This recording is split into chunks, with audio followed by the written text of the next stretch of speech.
तो देखो बच्चों, अपना जो यूनिट चल रहा है और ये यूनिट है उपसह संयोजी यौगिक कोऑर्डिनेशन कंपाउंड्स। ओके, आज हम इस यूनिट में अब जो टॉपिक डिस्कस करेंगे और ये टॉपिक है हमारा क्या, वर्नर सिद्धांत, वर्नर्स थ्योरी। ओके, तो देखो बच्चों, ये जो सिद्धांत है ना, ये संकुल यौगिकों की संरचना से संबंधित है। संकुल यौगिकों को पूर्णतः परिभाषित करता है कि होते क्या है। संकुल यौगिक के बारे में बताने वाला पहला साइंटिस्ट था वर्नर, जिसने एक संकुल यौगिक को पूरा परिभाषित किया है अपनी थ्योरी के थ्रू। तो देखो, इसने जो पॉइंट्स या पोस्टुलेट्स दिए हैं संकुल यौगिकों के बारे में, उनमें से पहला है कि संकुल यौगिक में केंद्रीय धातु आयन दो प्रकार की संयोजकताएं दर्शाता है। अपन अभी तक पढ़ते आए हैं कि धातु आयन संकुल में दो प्रकार की संयोजकताएं दर्शाता है, जिनमें से एक कहलाती है प्राथमिक संयोजकता या धातु आयन की ऑक्सीकरण अवस्था, और दूसरी होती है द्वितीयक संयोजकता या इसी को बोलते हैं उपसह संयोजी संख्या। तो इस तरह से धातु आयन की दो संयोजकताओं के बारे में वर्नर ने बताया पहली बार कि धातु आयन संकुल यौगिक में दो प्रकार की संयोजकताएं दर्शाता है। प्राथमिक संयोजकता, जिसे हम धातु आयन की ऑक्सीकरण अवस्था बोलते हैं, द्वितीयक संयोजकता या उपसह संयोजी संख्या। ओके, दूसरे पॉइंट में आते हैं। धातु आयन की प्राथमिक संयोजकता या ऑक्सीकरण अवस्था आयनीकृत होती है और ऋणावेशित लिगैंड या काउंटर आयन से संतृप्त होती है। तो देखो बच्चों, प्राथमिक संयोजकता जो धातु आयन की है वो धनावेश की संख्या है, और धनावेश को संतृप्त करने के लिए ऋणावेश आकर्षित होते हैं, और इसीलिए अगर कोई भी आयन काउंटर आयन के फॉर्म में जुड़ा है और वो धातु आयन की प्राथमिक संयोजकता को केवल संतृप्त कर रहा है, तो ध्यान रखें वो आयनीकृत होकर पृथक हो सकता है संकुल यौगिक से। जैसे NaCl में आप देखते हैं Na+ और Cl-, तो Na+ की प्राथमिक संयोजकता को Cl- संतृप्त कर रहा है, तो हम इसे गलित कर दें, पानी में घोल दें, तो Na+ अलग Cl- अलग। तो प्राथमिक संयोजकता ऑक्सीकरण अवस्था, अगर इसको संतृप्त करने के लिए केवल काउंटर आयन जुड़े हैं तो ये आयनीकृत होकर पृथक हो सकते हैं।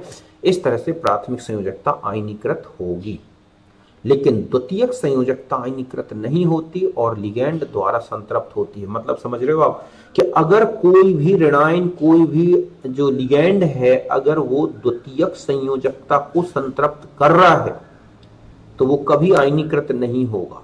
ध्यान रखें, ऋणावेशित लिगैंड प्राथमिक संयोजकता को भी संतृप्त करता है और द्वितीयक को, लेकिन अगर कोई लिगैंड ऋणावेशित है और वो द्वितीयक संयोजकता को संतृप्त कर रहा है तो वो आयनीकृत नहीं होगा, चाहे वो प्राथमिक संयोजकता को भी आयनीकृत कर रहा हो तो भी। मतलब जो भी स्पीसीज द्वितीयक संयोजकता को संतृप्त कर रही है, मींस लिगैंड की तरह उपस्थित है, वो कभी भी धातु आयन से टूट के अलग नहीं होगी। लेकिन अगर कोई आयन केवल प्राथमिक संयोजकता को संतृप्त कर रहा है तो वो आयनीकृत होगा। मतलब वो द्वितीयक नहीं कर रहा है, केवल किसको कर रहा है, प्राथमिक संयोजकता को। तो इस तरह से अगर कोई भी आयन केवल प्राथमिक संयोजकता को संतृप्त कर रहा है तो आयनीकृत होगा 100%। लेकिन अगर कोई आयन प्राथमिक और द्वितीयक दोनों को संतृप्त कर रहा है तो वो कभी आयनीकृत नहीं होगा, क्योंकि द्वितीयक कभी भी आयनीकृत नहीं होती और हमेशा लिगैंड से संतृप्त रहती है। तीसरा है प्राथमिक संयोजकता आयनिक एवं अदिशात्मक होती है, अर्थात लिगैंड के दिशात्मक गुण को निर्धारित नहीं करती।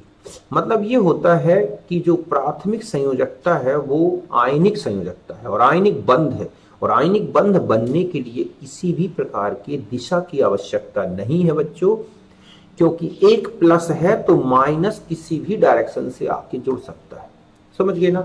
इसीलिए प्राथमिक संयोजकता दिशात्मक है। लिगैंड किस दिशा में होगा ये प्राथमिक संयोजकता निर्धारित नहीं करेगा, जबकि द्वितीयक संयोजकता दिशात्मक है और ये संकुल की संरचना निर्धारित करती है, क्योंकि लिगैंड, ठीक है, लिगैंड की त्रिविम स्थिति निर्धारित करती है। ये समझ गए ना कि जो द्वितीयक संयोजकता है बच्चों, वो उपसह संयोजी बंध है और उपसह संयोजी बंध संकरण में बनते हैं और संकरण में संकृत कक्षक एक निश्चित दिशा में स्थित होते हैं और यही रीजन है कि जो उपसह संयोजी संख्या को संतृप्त करने के लिए स्पीशीज जुड़ी हैं वो संकुल यौगिक में केंद्रीय धातु आयन के चारों तरफ एक निश्चित त्रिबिंब व्यवस्था में स्थित होंगी और वही लिगैंड की त्रिबिंबी स्थिति निर्धारित करती है। और मतलब ये है कि जो अणु की संरचना है वो द्वितीयक संयोजकता से निर्धारित होगी, ना कि प्राथमिक संयोजकता। तो इस तरह से आपने ये पोस्टुलेट्स पढ़े कि धातु आयन की दो संयोजकताएं हैं, प्राथमिक द्वितीयक। प्राथमिक संयोजकता केवल ऋणायनों या ऋणाविष्ट लिगैंड द्वारा संतृप्त होती है और आयनीकृत होती है। मीन्स अगर कोई ऋणायन केवल प्राथमिक संयोजकता को संतृप्त कर रहा है तो वो हमेशा उपसह संयोजी मंडल के बाहर स्थित होगा। द्वितीयक संयोजकता आयनीकृत नहीं होती और लिगैंड द्वारा संतृप्त होती है। अगर कोई स्पीशीज प्राथमिक संयोजकता और द्वितीयक को दोनों को क्या कर रही है, संतृप्त कर रही है, तो ध्यान रखें वो आयनीकृत नहीं होगी। प्राथमिक संयोजकता दिशात्मक है, मीन्स अणु की संरचना निर्धारित नहीं करेगी क्योंकि लिगैंड की दिशात्मक गुण को निर्धारित नहीं करती। द्वितीयक संयोजकता उपसह संयोजी बंध है और संकृत कक्षक हैं और इसलिए इनकी अपनी एक निश्चित दिशा होती है और यही कारण है कि द्वितीयक संयोजकता ही संकुल की संरचना निर्धारित करती है। ओके, अब एक एग्जांपल से समझते हैं कि COCl3 × 6 अमोनिया AgNO3 के साथ 3 मोल AgCl का प्रेसिपिटेट देता है। समझ गए ना, 3 मोल किसका प्रेसिपिटेट दे रहा है, AgCl का। तो इसमें पूछा जाए तो प्राथमिक एवं द्वितीयक संयोजकताएं, ठीक है, संयोजकताओं का संतृप्तीकरण अगर हम देखें करण क्या होगा, ठीक है।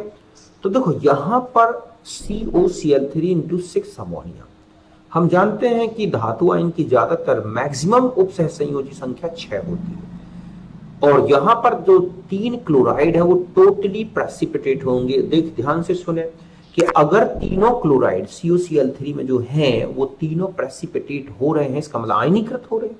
और आयनीकृत होने का मतलब क्या है कि ये तीनों क्लोराइड केवल प्राथमिक संयोजकता को संतृप्त कर रहे हैं।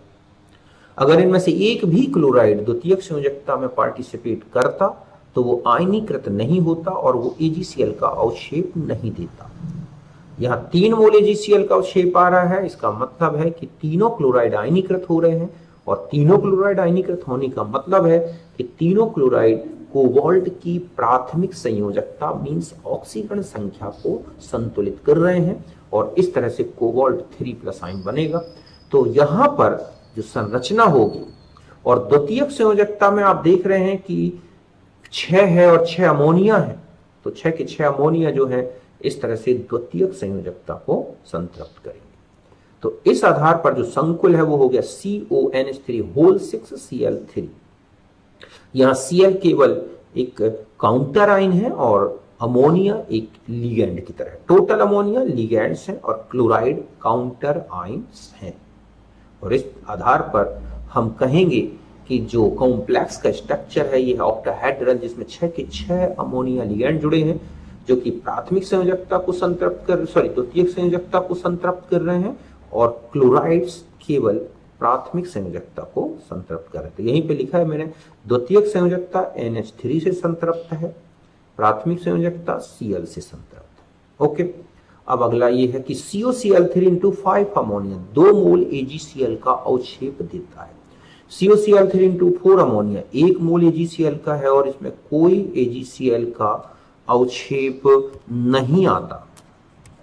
तो अब आपको बताना है कि कौन सी संयोजकता किससे संतृप्त है। तो देखो बच्चों, COCl3 के 3 आप देख रहे हैं 3 क्लोराइड आयन है लेकिन अवक्षेप 2 मोल का ही आ रहा है।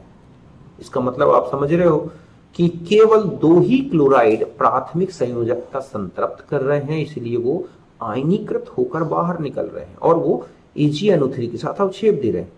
लेकिन एक क्लोराइड बाहर नहीं आ रहा है, अवक्षेपित नहीं हो रहा है। इसका मतलब है एक क्लोराइड द्वितीयक संयोजकता को संतृप्त कर रहा है। तो ध्यान रखें, अगर ऋणायन लिगैंड ऋणायन है या ऋणावेशित लिगैंड है तो वो धातु आयन की प्राथमिक संयोजकता और द्वितीयक दोनों का संतृप्तिकरण करता है। तो इस आधार पर दूसरा जो कॉम्प्लेक्स लिखा है मैंने CuCl3 × 5 अमोनिया, उसका स्ट्रक्चर होगा ऐसे 5 अमोनिया तो आ जाएंगे कहां पे, कोऑर्डिनेशन स्फीयर के अंदर, और एक आ जाएगा Cl जो कि द्वितीयक संयोजकता को भी संतृप्त कर रहा है और प्राथमिक को, और बाकी 2 क्लोराइड कहां होंगे बच्चों, बाहर। ठीक इसी तरह से अब यहां 1 मोल Cl आ रहा है, इसका मतलब है कि 3 मोल में से केवल 1 मोल ही आयनीकृत हो रहा है, तो 2 मोल आयनीकृत नहीं हो रहे हैं। इसलिए इस कॉम्प्लेक्स में 2 क्लोराइड आयन द्वितीयक संयोजकता को संतृप्त कर रहे हैं, और जितने भी ऋणायवस्थित लिगैंड होते हैं जब वो द्वितीयक संयोजकता को संतृप्त करते हैं तो प्राथमिक को भी संतृप्त करते हैं। तो इस तरह से जो कॉम्प्लेक्स बना, मतलब पहले वाले का जो कॉम्प्लेक्स बनेगा वो है CO है ना, NH3 का होल 5 ClCl2। दूसरे वाला जो कॉम्प्लेक्स है वो है CONH3 का होल 4 Cl2Cl, और जो तीसरा कॉम्प्लेक्स है वो है CONH3 का होल थ्राइस Cl का होल थ्राइस। तीसरे वाले में कोई अवक्षेप नहीं आ रहा है, इसका मतलब है इसमें कोई भी क्लोराइड काउंटर आयन नहीं है और वो केवल जो है लिगैंड की तरह है। तो इस तरह से क्लोराइड प्राथमिक संयोजकता को भी संतृप्त कर देगा और द्वितीयक को, इस तरह से एक विद्युत अनअपघट्य होगा, मींस इसका कोई आयोनाइजेशन नहीं होगा। तो यहां तक बात क्लियर है अच्छी तरह से, है ना। और भी कुछ एग्जांपल्स हैं, जैसे PdCl2 4 अमोनिया 2 मोल AgCl का प्रेसिपिटेट आ रहा है, तो हमें दोनों क्लोराइड बाहर रख देना है, अमोनिया ठीक है लिगैंड की तरह यूज करना है। ऐसे NiCl2 × 6H2 2 मोल AgCl का प्रेसिपिटेट दे रहा है, इसका मतलब दोनों क्लोराइड जो है बाहर आ जाएंगे, काउंटर आयन की तरह रहेंगे, क्योंकि जब तक वो काउंटर आयन है तो ही आयनीकृत होकर पृथक होंगे, और इस तरह से H2O लिगैंड होगा। PtCl4 2HCl कोई अवक्षेप Cl का नहीं दे रहा है, इसका मतलब सारे क्लोराइड जो है उपसह संयोजित हैं। तो फॉर्मूला बन गया H2PtCl6, ठीक है। COCl3 × 4 अमोनिया 1 मोल AgCl का प्रेसिपिटेट दे रहा है, तो एक ही क्लोराइड बाहर रखना है, और PtCl2 × 2 अमोनिया कोई AgCl प्रेसिपिटेट नहीं दे रहा है, तो दोनों क्लोराइड और दोनों अमोनिया उपसह संयोजित कर देना है। तो इस तरह के क्वेश्चंस आपको मिलेंगे बुक में, ठीक है, असाइनमेंट में। अब एक चीज और आती है, आपको 4 कॉम्प्लेक्स दे रखे होते हैं और लिखा होता है बताएं इसमें किसकी इलेक्ट्रिकल कंडक्टिविटी सबसे ज्यादा है। तो electrical conductivity of complex is directly proportional to the number of ions of complex. मतलब ये है कि किसी भी लवण का जितना ज्यादा नंबर ऑफ आयंस बनेंगे आयोनाइज्ड होके, उसकी कंडक्टिविटी उतनी ही ज्यादा होगी। तो इस तरह से आपको कॉम्प्लेक्स अगर दे रखे हैं, आप उनमें काउंटर आयन पहचाने, कॉम्प्लेक्स आयन पहचाने। ध्यान रखें कॉम्प्लेक्स आयन के अंदर कोई भी स्पीसीज है तो उसे आप आयनीकृत नहीं करना, केवल कोऑर्डिनेशन स्फीयर के बाहर के आयन ही आपको आयनीकृत करना है। तो देखो पहले वाले में 4 आयन बनेंगे, दूसरे वाले में 3 आयन बनेंगे, तीसरे वाले में केवल 2 आयन बनेंगे। इसीलिए पहले वाले की कंडक्टेंस सबसे ज्यादा हुई, उससे कम दूसरे और उससे कम तीसरे वाले की। तो इस तरह से आपको कंडक्टेंस बतानी है। फिर एक क्वेश्चन है कि 100 ml 0.1 मोलर, ठीक है, पॉइंट ये है 0.1 मोलर, इस तरह से लिखा है ये 100 ml, मैं इसको अच्छे से लिख दूं, ये है 0.01 मोलर, ठीक है। COCl3 6 अमोनिया को AgNO3 से उपचारित करने पर कितने मोल AgCl बनेगा। तो देखो COCl3 × 6 अमोनिया, तो जितने अमोनिया है उतने तो लिगैंड जोड़ दो। तो कोऑर्डिनेशन आप देख रहे हैं CO की कंप्लीट हो रही है अमोनिया से, तो तीनों क्लोराइड बाहर रहेंगे, और इस तरह से जब ये आयोनाइज्ड होगा कॉम्प्लेक्स तो 3 क्लोराइड बनेंगे। इसका मतलब है 1 मोल संकुल, तो ये बन रहा है 3 मोल क्या बच्चों AgCl, है ना।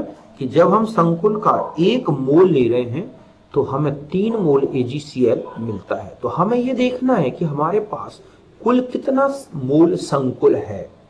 तो 1 मोल तो दे नहीं रखा, इसने कहा है 100 ml 0.01 मोलर। तो आप पहले मोल निकाल लें संकुल के, ये क्या हो जाएंगे संकुल के मोल। तो मोल इक्वल टू होता है मोलारिटी इंटू वॉल्यूम अपॉन 1000, है ना, m इंटू वी अपॉन, मतलब यहाँ जो फॉर्मूला लगा है वो mv अपॉन ये है 1000, क्योंकि यहाँ वॉल्यूम ml में है।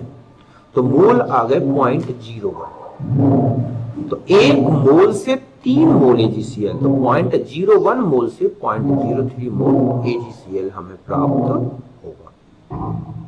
तो इस तरह से हमें ये है कुल मिला के वर्नर थ्योरी, जिसकी बेस पर मैंने आपको संकुल के तो काफी क्वेश्चंस मिलते हैं आपको, तो आप समझ गए होंगे वर्नर थ्योरी।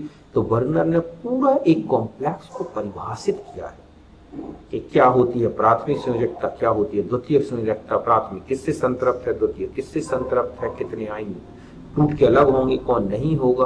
तो इस तरह से हमें अच्छी तरह से समझना है। यहां तक बात क्लियर है आपकी। अब देखो हम आगे बढ़ते हैं।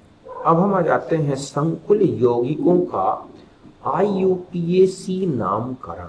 काफी इंपॉर्टेंट है बच्चों, इसमें काफी क्वेश्चंस मिलेंगे आपको। तो देखो मैंने पूरे रूल न लिख के एक शॉर्ट में बता दिया, और ये आपके लिए बहुत ही बेनिफिशियल रहेगा कि आपको संकुल यौगिक का IUPAC नाम लिखना है तो क्या ऑर्डर याद रखना है, किसका नाम पहले किसका नाम बाद में आएगा।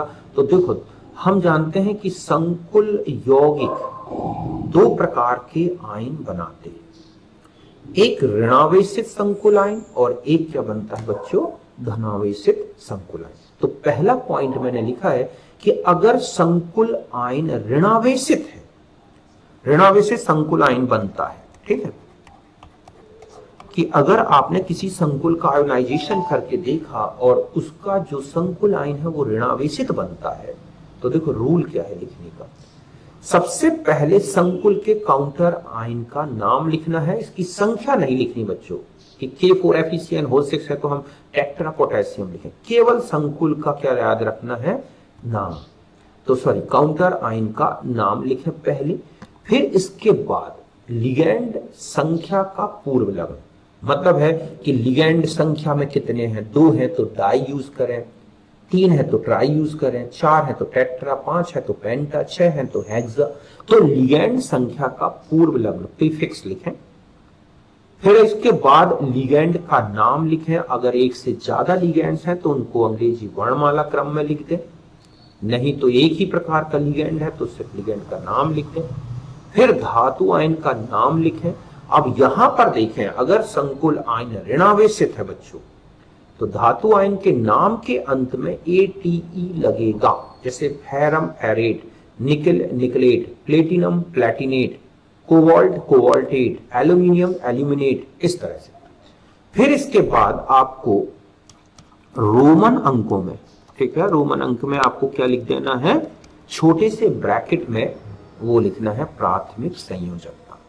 तो ये एक ऑर्डर होगा, पहले काउंटर आयन का नाम, फिर लिगैंड संख्या का पूर्व लग्न, फिर लिगैंड का नाम अंग्रेजी वर्णमाला क्रम में, धातु आयन का नाम उसमें 8 लगा दें और फिर प्राथमिक संयोजकता।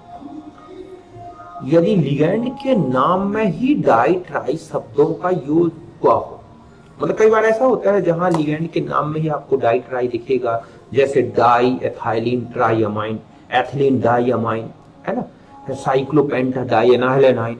तो जब लिगैंड के नाम में ही डाई ट्राई शब्दों का योग हुआ हो या फिर कोई कार्बन वलय वाला लिगैंड हो, जैसे बेंजीन वलय है या कोई भी, तो लिगैंड संख्या का पूर्व लग्न यूज होगा विस ट्रिस लगाया जाता है, समझ गए ना।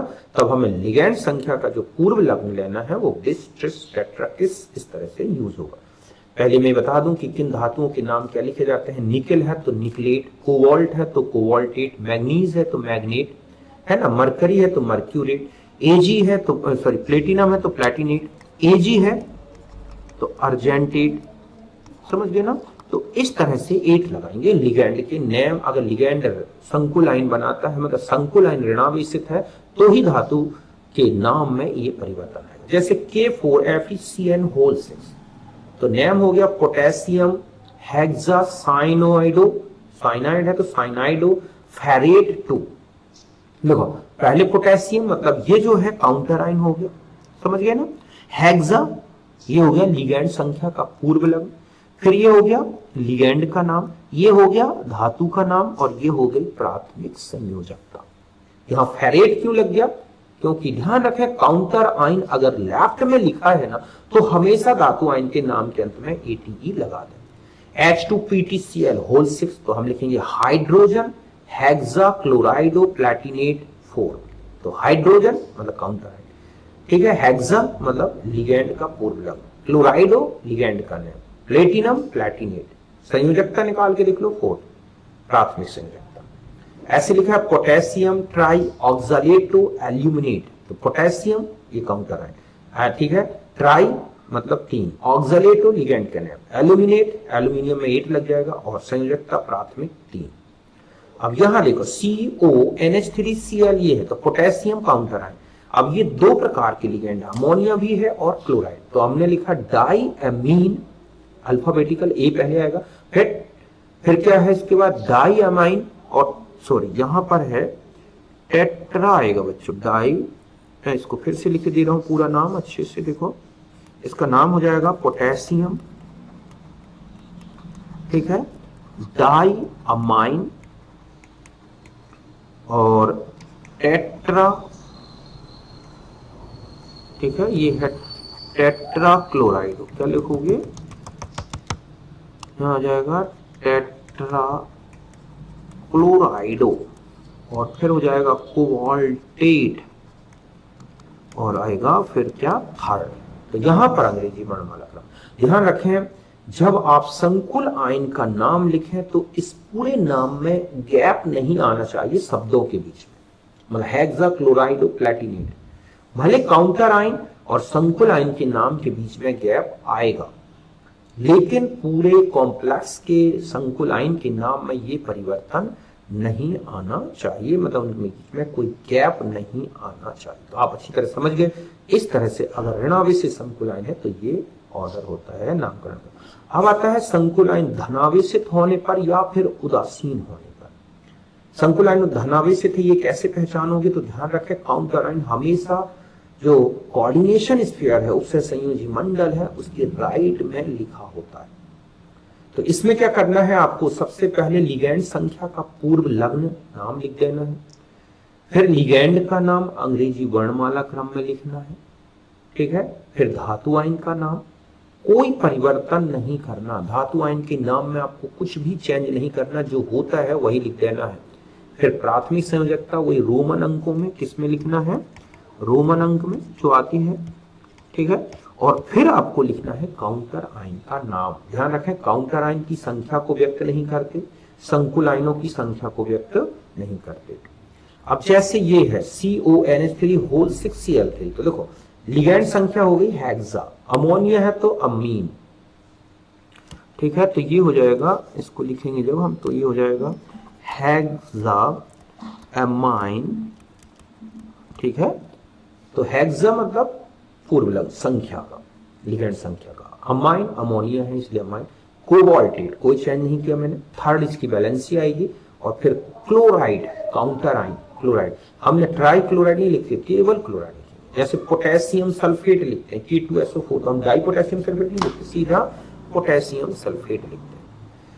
तो इस तरह से फिर यहां आ जाए तो इसमें आएंगे, देखो एथाइलिन डाई अमाइन, क्योंकि लिगैंड के नाम में ही डाई आ गया, तो हम इसकी संख्या जो है लिगैंड संख्या का पूर्व लग्न अब यूज करेंगे ट्रिस, तो हो जाएगा ट्रिस इथाइलिन डाइअमाइन कोबाल्ट, और फिर थर्ड क्लोराइड। ऐसे ये है C5H5 को बोलते हैं साइक्लोपेंटाडाइएनाइल, तो हो जाएगा 2 बार है तो हो गया बिस, साइक्लोपेंटाडाइएनाइल, फिर आयरन, और इसकी वैलेंसी निकालोगे 2, क्योंकि ये जो C5H5 है इसमें 1 चार्ज होता है ना। ऐसे ये है बिस बेंजीन, अब बेंजीन में अगर डाई बेंजीन लगा दो तो डाई बेंजीन अपने आप में कंपाउंड होता है, इसलिए नाम लिख दिया बिस बेंजीन क्रोमियम थर्ड क्लोराइड। ऐसे ये है CONH3 होल Cl3, तो हो जाएगा try amine try क्लोराइडो cobalt third, alphabetical लिख दिया हमने। तो इस तरह से आपको संकुल में धनावेशित और ऋणावेशित संकुल आयन होने पर नाम लिखेंगे। जैसे लिखा है NiCO होल 4 यहां पर, तो हम लिखेंगे टेट्रा कार्बोनाइल, मतलब पूरा एक ही है कार्बोनाइल, और निकेल, ठीक है, और ये आ जाएगी वैलेंसी 0। तो ये एक नॉर्मल जो कॉमन सिंपल कॉम्प्लेक्सेस हैं, यूनिन्यूक्लियर वाले हैं, उनका नाम। फिर हम अगले टर्म में बताऊंगा मैं आपको कि सेतु संकुल का नामकरण कैसे करते हैं, मतलब जिनमें 2 धातु आयन होते हैं उनको हम सेतु संकुल, उनके दोनों धातु आयन किसी लिगैंड के थ्रू जुड़े होते हैं, उनके बारे में, ठीक है। और एक आएगा कि अगर आपको संकुल का नाम दे रखा है और फिर आपको क्या लिखना है, संकुल का फॉर्मूला, तो वो भी बताऊंगा, शायद इसमें नहीं लिखा मैंने, वो अलग से लिख के बताऊंगा, ठीक है। तो इस तरह से हमें पूरा पढ़ना है। फिर आएगी समवयवता के बारे में। तो यहां तक बात क्लियर है बच्चों? तो मिलते हैं फिर हम नेक्स्ट वीडियो। ओके।